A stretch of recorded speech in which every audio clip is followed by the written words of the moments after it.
Capítulo 10. Cortes de cabelo e aborrecimentos. Knox. Eu estava com um humor de cão após uma péssima noite de sono. Eu culpava Naomi, flores na porra do cabelo, Witch, pelos dois. Após passar pela metade da noite me revirando, acordei para a primeira ida matinal do Waylon ao banheiro, com um tesão do caralho, graças a um sonho com a língua espertinha da minha nova vizinha, deslizando pelo meu pau. O tipo de ruídos com os quais os homens fantasiam saíam de sua garganta. Foi a segunda noite de sono que ela arruinou.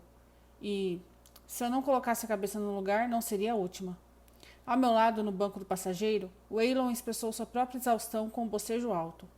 Somos dois, parceiro. Falei. Entrando numa vaga de estacionamento e olhando para a vitrine.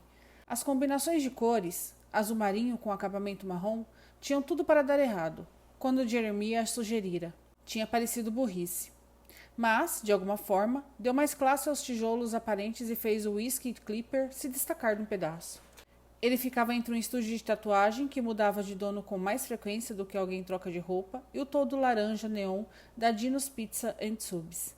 Eles não abriam até às 11, mas eu já conseguia sentir o cheiro de alho e molho de pizza. Até alguns anos antes, a barbearia era um estabelecimento caindo aos pedaços em Connecticut, com um pouco de visão do meu sócio, Jeremiah e muito capital. Conseguimos trazer o Whisky Clipper para o século XXI e transformá-lo em uma mina de ouro e uma pequena cidade. Agora um espaço atual, a loja não atendia apenas os senhores de idade nascidos e criados aqui. Ela atraía uma clientela disposta a enfrentar o tráfego da Northern Virginia, vinda de tão longe quanto o centro de Washington, pelo atendimento e pela atmosfera. Com um bocejo, ajudei meu cachorro a sair da caminhonete e fomos para a porta da frente. O interior era tão atraente quanto o exterior. Os elementos essenciais do espaço eram tijolos aparentes, teto com painéis de estanho e concreto manchado. Nós adicionamos couro, madeira e jeans, ao lado da mesa da recepção, estilo industrial. Havia um bar com prateleiras de vidro que abrigavam quase uma dúzia de garrafas de uísque. Também servíamos café e vinho. As paredes foram decoradas com fotos em preto e branco, emolduradas, a maioria destacando a célebre história de Connecticut. Além dos sofás de couro na área da recepção, havia 4 áreas de atendimento com espelhos grandes e redondos. O banheiro, os lavatórios e os secadores ficavam na parede posterior. Bom dia, chefinho. Chegou cedo. Estácia, abreviação de Anastácia. Lavava o cabelo de Bronder Klein em um dos lavatórios. Grunhi e fui direto para a cafeteira ao lado do uísque. Waylon subiu no sofá ao lado de uma mulher tomando café com licor. O filho adolescente de Estácia, Rick, girava de um lado para o outro de forma ritmada na cadeira da recepção. Entre marcar compromissos e receber dinheiro dos clientes, ele se distraía com um jogo ridículo no celular. Jeremiah, meu parceiro de negócios e amigo de longa data, levantou a vista do corte de degradê que estava fazendo no cliente, que usava terno e sapatos caros. Você está acabado, observou ele. Jeremiah usava seu cabelo cheio e escuro, rebeldemente comprido, mas mantinha o rosto sem barba. Ele tinha o braço cheio de tatuagens e usava um relógio Rolex. Fazia manicure a cada 2 semanas e passava os dias de folga fazendo ajustes nas bicicletas sujas e, ocasionalmente, usava para competir. Ele namorava homens e mulheres, um fato com o qual seus pais não se importavam, mas pela qual sua avó libanesa ainda rezava todos os domingos na missa. Valeu, cuzão. Bom te ver também. Sente-se, disse ele, apontando com a máquina de cortar cabelo para a cadeira de salão vazia próxima a ele. Não tenho tempo para você me arrumar que nem metida besta. Eu tinha mais o que fazer. Ser infernizado por papeladas. Evitar pensar em mulheres. E eu não tenho tempo para você acabar com o nosso astral, parecendo nem ter se dignado a passar em um pente e um pouco de bálsamo nessa barba. Na defensiva, acariciei minha barba com uma mão. Ninguém liga para minha aparência. Nós ligamos, exclamou a mulher que bebia café e licor. Amém, Louise, exclamou também Estácia, lançando-me um dos seus olhares reprovadores. Balder se levantou e deu um tapinha nas minhas costas. Você parece cansado, está com umas bolas debaixo dos olhos. Problemas com mulheres? Ouvi dizer que você bateu boca com a não Tina, disse Estácia, com inocência enquanto conduzia Balder para a cadeira alta. A única coisa que Estácia e Jeremiah adoravam mais do que um belo cabelo era uma bela fofoca. Não Tina, ótimo. O nome dela é Naomi. Sou o coro irritante. Odeio vocês. Não odeia não, garantiu-me Jeremiah com um sorriso enquanto terminava o degradê. Vá se ferrar. Não se esqueça de que você tem um corte às 14 e uma reunião com os funcionários às 15, gritou Estácia para mim. Xinguei baixinho e fui para a minha toca. Eu lidava com a parte financeira, então a minha clientela era menor com a de Jeremiah ou Anastácia. Achei que, a essa altura, a maioria dos meus clientes teria se assustado com a minha carranca incontrolável e falta de conversa afiada. Mas acontece que algumas pessoas gostavam de ter um babaca como cabeleireiro. Vou para o meu escritório. Falei e ouvi o baque do corpo do Waylon atingindo o chão e os ruídos das suas unhas no piso enquanto me seguia. Eu já era dono do Honky Tonk quando esse prédio foi colocado à venda. Comprei-o de um programador de Baltimore, com mocassins brilhantes, cuja intenção era abrir uma franquia de bar esportivo e um estúdio de pilates. Agora o prédio abrigava meu bar, a barbearia e 3 apartamentos incríveis no segundo andar, sendo que um estava alugado pelo palhaço do meu irmão. Passei pelo banheiro e pela pequena cozinha da equipe em direção à porta escrita apenas funcionários. No interior havia uma sala de suprimentos forrada com estantes e toda a tralha necessária para conduzir um salão de sucesso. Na parede posterior havia uma porta sem placas. Waylon me alcançou enquanto eu pescava minhas chaves. Ele era o único permitido no meu refúgio sagrado. Eu não era um daqueles chefes, minha porta está sempre aberta. Se eu precisasse me reunir com a equipe, usava o escritório da minha gerente comercial ou a sala de descanso. Fui para o corredor estreito que conectava o salão ao bar e digitei o código no teclado da porta do meu escritório. Waylon disparou para dentro no segundo em que a porta abriu. O espaço era pequeno e funcional, com paredes de tijolos aparentes e dutos expostos no teto.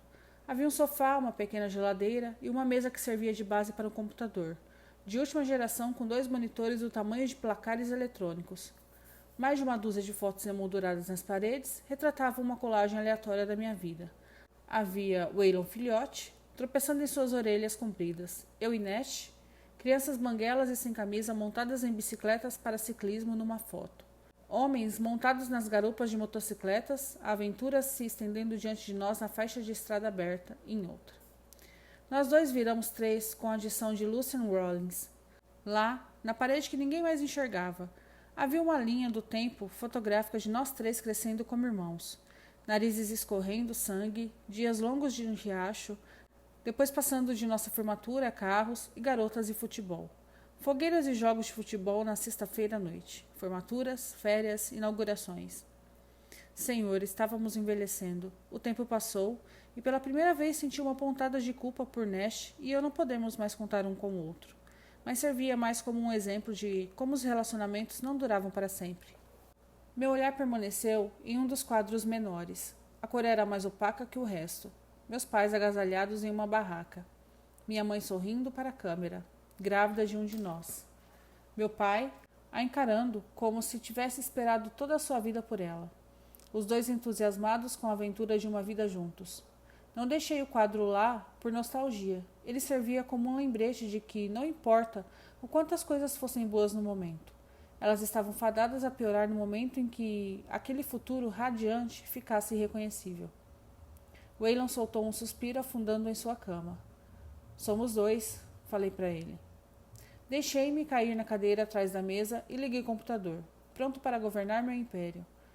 Campanhas publicitárias de mídia social para o Whiskey Clipper e o Honky Tonk lideravam minha lista de coisas para fazer hoje. Eu estava evitando há bastante tempo porque me irritavam. O crescimento disfarçado de mudança era, infelizmente, um mal necessário. Sem um pingo de vergonha na cara, enfiei os anúncios no fundo da pilha e trabalhei na programação do Honky Tonk. Para as próximas 2 semanas, havia um buraco. Eu esfreguei a parte de trás do pescoço e liguei para a Fi. — Que foi, chefinho? Perguntou ela. Alguém grunhiu de forma obscena ao seu lado. — Onde você está? — Jiu-jitsu em família. Acabei de jogar o Roger por cima do ombro e ele está à procura dos rins. A família de Fi era um coquetel de esquisitice, mas todos pareciam gostar mais da vida assim. Minhas condolências ao rins do Roger, mas por que há um buraco na programação dos servidores? Chrissy se demitiu na semana passada, lembra? Lembrei-me vagamente de uma garçonete que se afastava toda vez que eu saía do meu escritório. Por que ela se demitiu? Porque você a borrava de medo. Chamava-a de interesseira da bandeja frouxa e dizia a ela para desistir de se casar com o rico porque até caras ricos querem cervejas geladas. Só familiar um pouco. Grunhe. Então, quem vai a substituir? Já contratei uma nova garota. Ela começa hoje à noite. Ela tem experiência ou é outra Cristal? Chrissy, corrigiu Fi. E a menos que você queira começar a fazer suas próprias contratações, sugiro que recue com graciosidade e diga que tenho feito um trabalho de primeira e que confia nos meus instintos. Afastei o telefone da minha orelha quando Fi soltou um torcedor "Haiá!" de lutas marciais. Você tem feito um trabalho de primeira e eu confio nos seus instintos, murmurei. Bom, rapaz, agora se me der licença, preciso deixar meu filho de bunda no chão, na frente da paixonite dele. Tente não respingar muito sangue. É um saco para limpar. Waylon soltou um ronco do chão. Rabisquei. Garota nova. Dos turnos vazios e pulei para as papeladas de pagamento de fornecedores e outras palhaçadas do tipo. Tanto o Whiskey Clipper quanto o Honk Tonk estavam mostrando um crescimento consistente, e 2 dos 3 apartamentos estavam alugados para renda adicional. Eu estava satisfeito com os números, pois significavam que eu tinha conseguido fazer o impossível e transformado pura sorte em um futuro sólido e real. Entre as empresas e meus investimentos, eu havia aproveitado um golpe de sorte para desenvolver a partir dele. A sensação era boa, mesmo após uma noite insone. Sem mais nada para fazer, abri com relutância o Facebook. A publicidade era um tipo de mal, mas a publicidade que exigia que você tivesse uma presença nas redes sociais, que o conectassem a milhões de estranhos, era uma tremenda palhaçada. Aposto que Naomi tinha conta no Facebook. Se calhar, ela gostava de usar a rede social também. Sem pensar, meus dedos digitaram Naomi Witt na barra de pesquisa antes que a minha parte sã e racional pudesse refrear. Waylon levantou a cabeça intrigado. Estou só checando nossa vizinha, vendo se ela não está mexida com vendas da Amway ou se não está dando um grande golpe com uma irmã gêmea falsa, falei a ele. Satisfeito por eu salvá-lo de qualquer ameaça que as mídias sociais apresentassem, Waylon voltou a dormir com um ronco estrondoso. Era evidente que a mulher nunca tinha ouvido falar de configurações de privacidade. Havia muitas informações delas nas redes sociais. Fotos de trabalho, férias, feriados em família. Observei que a Tina não estava presente em nenhuma. Correu 5 quilômetros por boas causas e levantou fundos para as contas veterinárias da vizinha. E ela morava numa casa bonita, com pelo menos o dobro do tamanho da casa de campo. Ela ia a reencontros do ensino médio e da faculdade e ficava muito bem fazendo essas coisas. Fotos relembrando o passado provaram minha teoria de que ela tinha sido uma líder de torcida, e alguém no comitê do anuário gostava dela, pois parecia que todo o seu último ano havia sido dedicado a ela. Pestanejei perante as várias fotos de Naomi e Tina. A história de gêmeas era inegável, assim como o fato de que, sob a superfície, elas eram mulheres bem diferentes. Eu já estava empenhado. Não havia quem me tirasse da reação em cadeia de bisbilhotá-la online, especialmente quando as únicas outras coisas que eu tinha para fazer eram um tédio. Então fui mais a fundo. Tina Witt sumiu do plano digital de existência após a formatura do ensino médio. Ela não sorriu vestida com as roupas da formatura, muito menos ao lado de Naomi jovem, e cheia de vigor com seus cordões de honra. Ela já tinha um mandado de prisão a essa altura. No entanto, ali estava Naomi, um braço ao redor da cintura da irmã, radiante o suficiente pelas duas. Apostaria que ela fez o que pôde para ser a irmã boa, para ser a filha que não dava trabalho, a que não causava insônia aos pais. Eu me perguntei o quanto ela não deixou de viver desperdiçando todo aquele tempo sendo boa. Segui a linha da Tina, mais a fundo, cobrindo uma trilha nos processos judiciais do magistrado do distrito da Pensilvânia, e de novo em Nova Jersey e Maryland. Conduções sob efeito de álcool, posse legal, inadimplência de aluguel. Ela cumpriu pena há cerca de 12 anos. Não por muito tempo, mas o suficiente para ficar manchada. O suficiente para se tornar mãe, menos de um ano depois, e evitar a polícia. Voltei ao Facebook da Naomi e parei em uma foto de família em sua adolescência. Tina de cara amarrada, com os braços cruzados ao lado da irmã, enquanto seus pais sorriam atrás. Eu não sabia o que se passava às portas fechadas. Mas eu sabia que, às vezes, uma semente ruim era apenas uma semente ruim. Não importa o campo em que foi plantada, não importa como foi cuidada. Algumas simplesmente ficavam podres. Um olhar para o relógio me lembrou de que me restava pouco tempo antes do meu compromisso das 14. o que significava que eu deveria voltar para as campanhas publicitárias. Mas, diferente da Naomi, eu não estava nem aí para o que eu deveria fazer. Digitei o nome dela em um mecanismo de busca e me arrependi de imediato. Warner Dennison III e Naomi Witt anunciam seu noivado.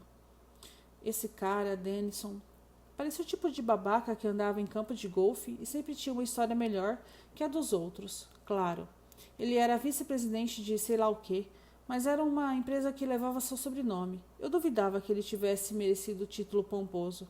A julgar pelo rosto da Naomi esta manhã, esse Warner engomadinho nunca tinha mijado ao ar livre. Ela estava linda de morrer, para não mencionar feliz, na foto do ensaio, o que por algum motivo ridículo me irritou. O que tinha eu a ver com o gosto dela por homens que passavam as calças a ferro? A minha vizinha já não era problema meu. Eu encontrei para ela e Way um lugar para ficar. Tudo o que aconteceria daqui em diante seria problema dela. Fechei a janela na minha tela, Naomi Witt não existia mais para mim, e eu me sentia bem com isso. Meu telefone tocou na mesa e Waylon levantou a cabeça. Sim, atendi. Vernon está aqui, quer que eu adiante? Ofereceu Jeremiah. Dê um uísque a ele, eu estou a caminho. Pode deixar. Olha ele ali, gritou Vernon King. Quando voltei à loja, o fuzileiro naval aposentado tinha 1,83 m de altura, 70 anos e a orgulhosa propriedade de um bigode de leão marinho impecável. Eu era a única pessoa com permissão para se aproximar do bigode com tesouras. Era uma honra e um aborrecimento, visto que o homem adorava fofocas fresquinhas mais que tudo. Boa tarde, Vernon. Cumprimentei prendendo a capa em volta do seu pescoço. Ouvi falar de você e a Nontina se batendo em frente do café, Rev, ontem? Disse ele alegre. Parece que essas gêmeas são cópias perfeitas uma da outra. Ouvi dizer que ela é o completo oposto da irmã, comentou Estácia, sentando-se na cadeira vazia ao lado de onde eu estava trabalhando. Peguei meu pente e rangi os dentes. Ouvi dizer que há um mandado para Tina e que a não Tina ajudou a dar o fora, disse Doris Bacon, proprietária da Bacon Stables, uma fazenda com a reputação de ser campeã de venda de carne equina. Estou ferrado.